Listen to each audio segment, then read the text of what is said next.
What is up, everyone? Welcome back to my channel, Razimor Apter. I'm glad to see all of you back here for another week of episode. As in every week, I have either a story, either this, either that, either something to tell you.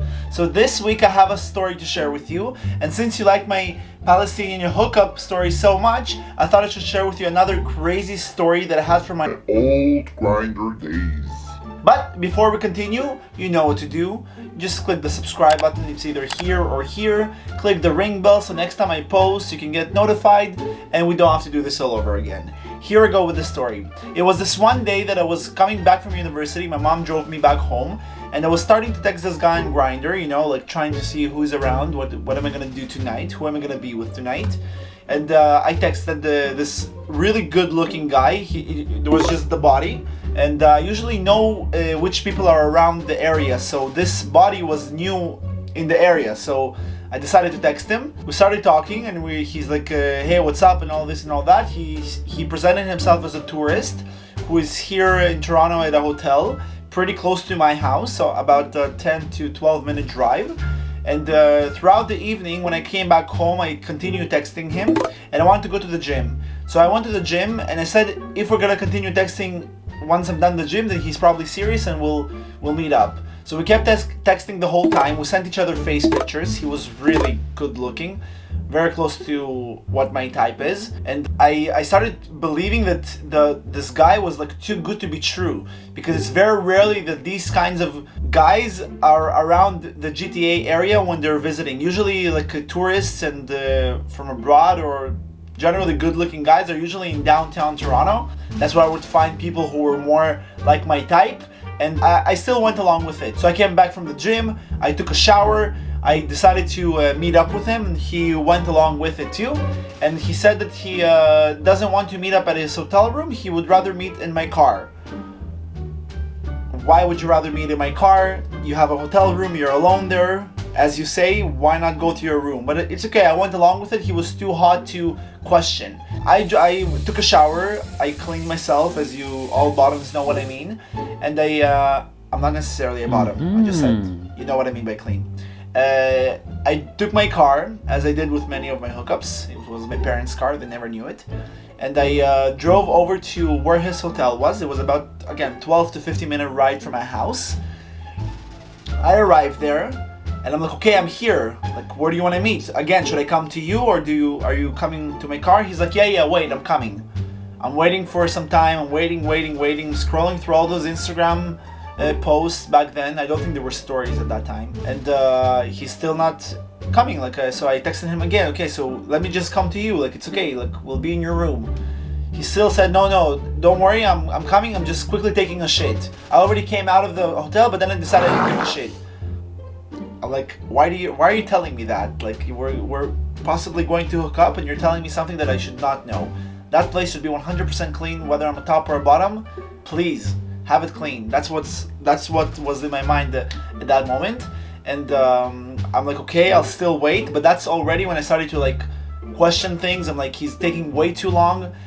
I had a catfish story before that where I did get catfished by one person who told me to come to the hotel. I sat in the lobby and then a whole different guy came out. He looked at me and went back to the room, and that's when I realized I was catfished. So because of that experience, I was already worried that this could possibly be one of those experiences. This guy is too good to be true. He has really, really sexy pictures of his entire body, that body part too. So I still waited, I still gave it a little chance. And when he says, I'm here, so he's like, okay, here, I'm coming. 2 more minutes, 3 more minutes. What's the color of your car? He told me. I'm like, it's black. It's black and the car brand that it was. I texted him exactly the details. And he's like, okay, couple more minutes. And then I see someone parking beside me. And he's like, okay, I'm here. I'm like, what do you mean you're here? Come out of the car. Come to my car. Look, what do you mean come to my car? I thought you're in your hotel. You're supposed to enter in my car. He's like, okay, I'm gonna come into you. I'm like, okay, come into me. And this is really, really weird experience. At that moment, I'm like, what the hell is happening? The guy who parked beside me comes out of the car, and it's crazy because the story has a connection to my previous story that I told you with the guy that I hooked up with who was Palestinian. So when the guy came out of the car, he's walking towards my car, and I'm like, this guy's so familiar. He's entering my car. I already sat at the back because he said let's meet at the back. I sat at the back, he's entering the car. I'm like, no f***ing way. How are you here? And the guy that entered my car was unusually, and I promise that I'm not making this up, it was the guy that I hooked up with that first time in the Walmart parking lot in the story that I told you about. I'm like, I laughed, like, because I didn't know what to do, what to say. I'm like, what are you doing here? How, like, did you lie this whole time? He's like, no. Did you lie to me this whole time? Like, this was you. I'm like, it wasn't me. What was me? Who was me? Like, what are you talking about? How did you get here? Like, how did you know that I'm here? How did you come here? And we were both in complete shock. I'm like, let me see the messages. And then he showed me the messages. And apparently, everything that I was telling that guy about me, about my location, my car and everything where I was, he told that guy. So that guy parked beside my car and entered thinking it was that guy. So it turns out that there was this one person, so I'll do it visually. There was this one person here, I'm here, the other guy's here. This guy was catfishing both of us. Whatever I was telling him, he was telling him, and whatever he was telling me, he was telling me. But the pictures that he sent to both of us was his pictures. So we both thought we were meeting this guy. At the end, this fake guy, which never existed, he made this person come to my car, and then we ended up meeting up. So he basically catfished both of us, but he arranged a hookup between us two. And I have no idea if that person knew or not, but me and him already met in the past. And I know that it wasn't him for sure because I saw that the messages he got and the pictures he got were exactly the same pictures that I got. This is a whole other level of catfishing. This is like catfish 2.0. I don't know why people exist out there and they have so much time on their hands that they, instead of meeting people, doing meaningful socializing events with other people, they're just wasting their time and they're sending pictures to other people and meeting between them and somehow probably happy about it or it satisfies them. I was in complete shock, he was in complete shock. It took us a couple of minutes to realize that it's us two and we know each other. And then we just started to we started talking normally as if nothing happened. And then we always went back to the catfishing store. I'm like, how did this happen? Like, are you sure? Like, it wasn't you promised? And then like, every time we realized that we were both catfished and we realized that we met up again. Because after I met him in that Walmart parking lot for the first time, he was my first hookup, as I mentioned in that video. I met him one more time and then we like weren't in contact at all.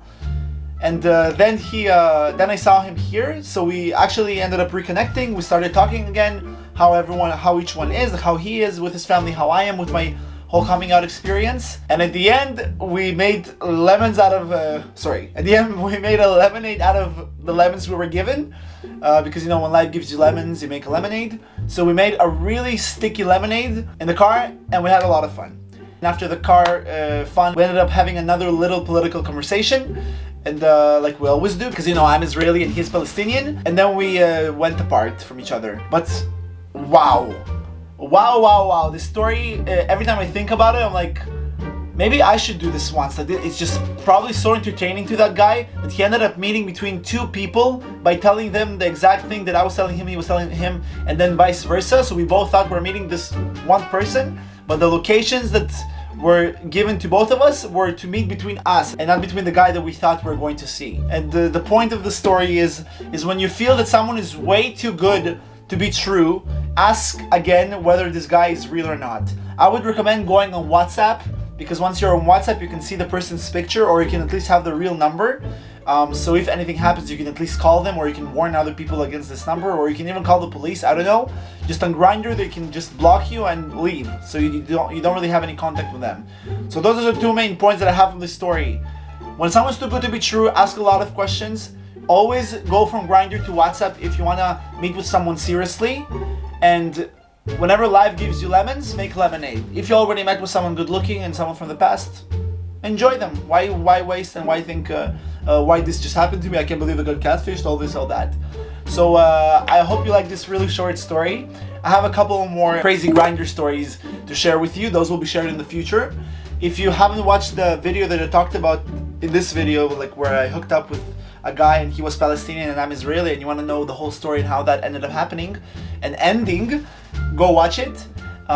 If you haven't watched How I Met My Husband, go watch it here. And if you haven't watched How I Came Out, go watch it here. Now with all this quarantine and all this time that we're spending in home, you have a lot of time to watch all these videos. I hope you're gonna enjoy them. Just before you go to those videos, please like this video. Comment whatever your thoughts are about this video. Did you ever get catfish? What do you think about my catfish story? And please subscribe to my channel and click the ring bell like I tell you in every video. If you'll do it, I'll stop reminding you, but some of you forget it, so I keep reminding you. I'll see you next week as I see you in every Wednesday. Bye!